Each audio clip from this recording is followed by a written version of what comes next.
ఈ ప్రాజెక్టు అర్థం కానికే నాకు 2.5 ఏళ్లు పట్టింది అన్నాడు. ఇప్పుడు నాకు డౌట్ వస్తుంది, మరి గౌరవెల్లి అర్థం కావడానికి 5 ఏళ్ళు అవుతుందో, నువ్వు దిగిపోయినాక అర్థమవుతుందో? నీకు ఎన్నడు అర్థం కావాలి, గౌరవెల్లి ఎన్నడు కావాలి? అవుతుందంటావా? నీ జిల్లా, నీ పాలమూరు అర్థం కానికే 2.5 ఏళ్లు పట్టి నీకు, మా గౌరవెల్లి అర్థం కావాలి నీకు? ఇది ఎన్నడు కాలువలు అవ్వాలి, ఎన్నడు నీళ్లు రావాలి? ఇవాళ దయచేసి ఆలోచించాలని చెప్పి కూడా నేను ఈ సందర్భంగా కోరుతా ఉన్నా. ఇవాళ రేపు మళ్ళీ కొత్త కథ నేర్చిండు. మొదట్లోనేమో ఏం మాట్లాడినా బీఆర్ఎస్ మీద ఎత్తుండే, ఇప్పుడు నడతలేదు, ఇక పప్పులు ఉడతలేవు. ఇప్పుడు అధికారుల మీద వేస్తుండు. నేను చెప్పిన అధికారులు ఇంటలేరు, నా మాట ఎవడు కదరే లేదు, నా మాట ఎవడు ఇంటలేడు, పని అయితే లేదు అని ఇప్పుడు అధికారుల మీద ఏడుస్తుండు. నీకు శాతగాక, నీకు వ్యవహారం రాక నువ్వు అధికారుల మీద ఏడిస్తే ప్రజలు నిన్ను క్షమించారు. కేసీఆర్ ఉండగా అరే నేను మిషన్ భగీరథ కింద నీళ్లు ఇయ్యకపోతే ఓట్లే అడగనని చెప్పిన దమ్మున్న నాయకుడు కేసీఆర్, నీళ్ళు ఇచ్చి చూపిన నాయకుడు కేసీఆర్, నీళ్ళిచ్చి ఓట్లు అడిగిన నాయకుడు కేసీఆర్ కదా. ఈయనేమంటుండు, అధికారులు నా మాట ఇంటలేరు, నాది నడతలేదు. గీదా ముఖ్యమంత్రి చెప్పాల్సిన మాట? ఇవాళ ఆలోచించాల్సినటువంటి అవసరం ఉంది. నిన్న ముఖ్యమంత్రి అదేదో రివ్యూ మీటింగ్ పెట్టిండు వ్యవసాయ శాఖ. అదే వ్యవసాయ శాఖ రివ్యూ పెట్టిండు, ఏమన్నా మంచి మాట చెప్తాడేమో, మొన్నటి రైతు బంధు పడుతుందేమో, బోనస్ గురించి ఏమన్నా చెప్తాడేమో అని నేను కూడా చూసిన.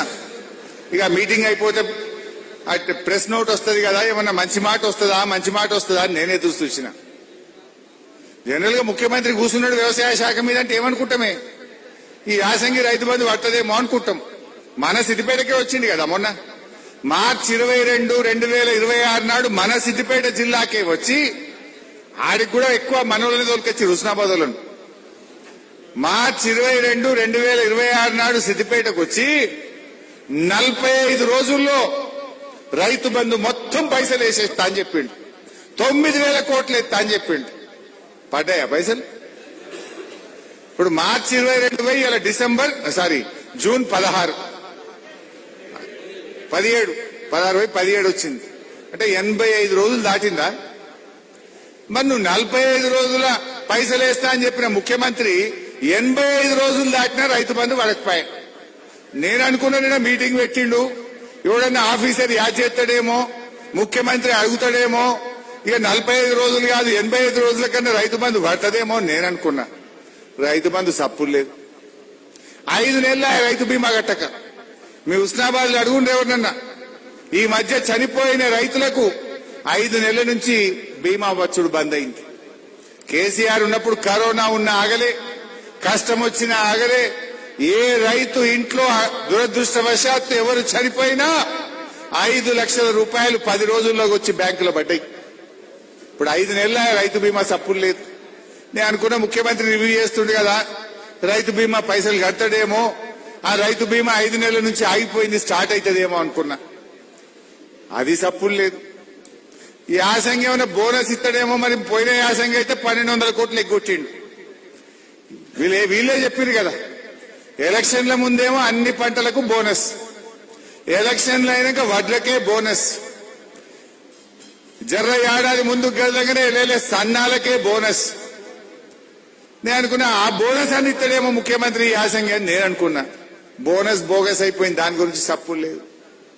నిన్న ఏం చెప్పిండు మరి, పోయిన వానకాలంలో 33 రకాల సన్నాలకు బోనస్ ఇచ్చినాము, ఇప్పుడు 7 రకాల సన్నాలకే బోనస్ ఇస్తాం, మిగతాలకు ఎగబెడతా అని చెప్పిండు. రేవంత్ రెడ్డి మీటింగ్ పెట్టేది కోత పెట్టిండు, బోనస్ లో కోత పెట్టిండు. పోయినసారి 33 రకాల సన్నాలకు బోనస్ ఉండే, ఈ తాప 7 రకాల సన్నాలకే బోనస్, మిగతా వాళ్ళకి ఎగబెడతా అని చెప్పిండు. ఇవాళ ముఖ్యమంత్రి ఎట్లుండంటే రైతు బంధు గురించి మాట్లాడాడు, రైతు బీమా గురించి మాట్లాడాడు, బోనస్ పోయిన యాసంగి గురించి మాట్లాడాడు, ఈ యాసంగి గురించి మాట్లాడాడు. చేసిందేమి లేదు కానీ పేపర్లో ఫుల్ పేజ్ యాడ్. మొన్న యాడ్ వచ్చింది, చూసిరో లేదా? ఏ పేపర్ చూసినా వాళ్ళదే బొమ్మలు. ఏంటంటే మేము 75 లక్షల మెట్రిక్ టన్నుల వడ్లు కొన్నాం. ఆ సంగతి మీకు తెలియదా? నాకు తెలియదా? ఎంత తరుగు పెట్టిండ్రీడా? సిద్దిపేటలో అయితే 3 కిలోలు 4 కిలోలు క్వింటల్ మీద 5 కిలోల తరుగు పెట్టిరు. అంటే తరుగు పెట్టుడు రెండు నెలలు గోసబుచ్చుడు, దానికి ఫుల్ పే యాడు. నేను మీ కార్యకర్తలకు చెప్తా ఉన్నా, 2020-21 సంవత్సరం నాటి బీఆర్ఎస్ ప్రభుత్వం అధికారంలో ఉన్నప్పుడు 92 లక్షల మెట్రిక్ టన్నుల వడ్లు యాసంగిలో కొన్నాం. 21-22లో అప్పటి యాసంగిలో అప్పటి బీఆర్ఎస్ ప్రభుత్వం 92 లక్షల మెట్రిక్ టన్నుల వడ్లు కొన్నాం, కానీ మనం పేపర్లో యాడ్ చేసుకోలే, మనం ప్రచారం చేసుకోలే, కొన్నది కూడా మనం చెప్పుకోలే. వీడు కొన్నది 75 లక్షలు, దానికి పేపర్లు యాడు. అంటే 92లో 75 తీసేస్తే ఎంత? 17 లక్షల మెట్రిక్ టన్నులు తక్కువ. మనకంటే 17 లక్షలు తక్కువ కొని ఇక లొల్లు ఎక్కువ ఉన్నది. మనం ఏమో చేసింది చెప్పుకోలే, వాడు చెయ్యని చెప్పుకుంటుండు. మరి ఇది మనం చెప్పొద్దా కార్యకర్తలుగా? మన మీద లేదా ఈ బాధ్యత? దయచేసి కార్యకర్తలు ఈ విషయాన్ని చెప్పాలి. చెప్పుడు ఎట్లుంటదంటే రేవంత్ రెడ్డి ఏ వడ్లు మీరు మిషన్ మోడ్ లో కొనురా అంటాడు. పేపర్లో వార్త వస్తుంది, టీవీలో ముఖ్యమంత్రి ఆదేశం మిషన్ మోడ్ లో వడ్లు కొనండి. కొన్నారా మిషన్ మోడ్ లా? రేవంత్ రెడ్డికి తెలిసింది ఒక్కటే, మిషన్ మోడ్ కాదు, అంతా కమిషన్ మోడ్. కమిషన్లు మాత్రమే తెలుసు ఆయనకు.